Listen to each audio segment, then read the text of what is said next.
వరదయ్యపాలెం ప్రభుత్వ జూనియర్ కళాశాలలో ఘనంగా కార్గిల్ విజయ్ దివస్ భారత ప్రభుత్వం యువజన క్రీడల మంత్రిత్వ శాఖ ఆధ్వర్యంలో Chittoor Mera Yuva Bharat Swachh rural and urban development society సంయుక్తంగా కార్గిల్ విజయ్ దివస్ కార్యక్రమంను ఘనంగా నిర్వహించారు.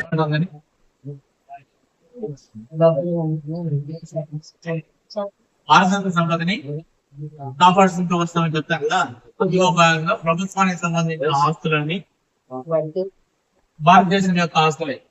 అంటే ప్రతి ఒక్కరి ప్రభుత్వ ఆస్తి అనేది ఈ భారతదేశంలో జీవించే ప్రతి ఒక్కరి ఆస్తి.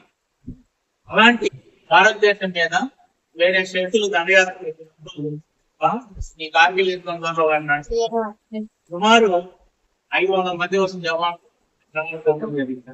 ఇప్పుడు ప్రస్తుతం కేంద్ర ప్రభుత్వం అగ్నివీర్ అనే ఒక పథకం ద్వారా చదువుకున్న విద్యార్థులు నిరుద్యోగులు అందరూ కూడా అన్ని జాయిన్ అయ్యి ఉద్యోగం చేస్తూ చదువుకునే దానికి అవకాశం కలిగింది.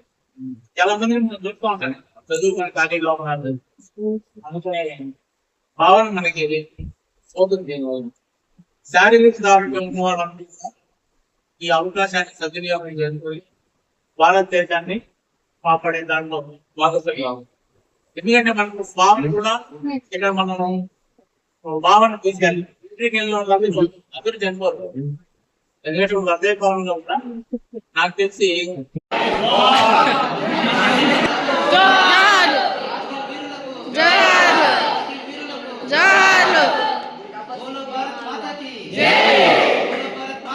జై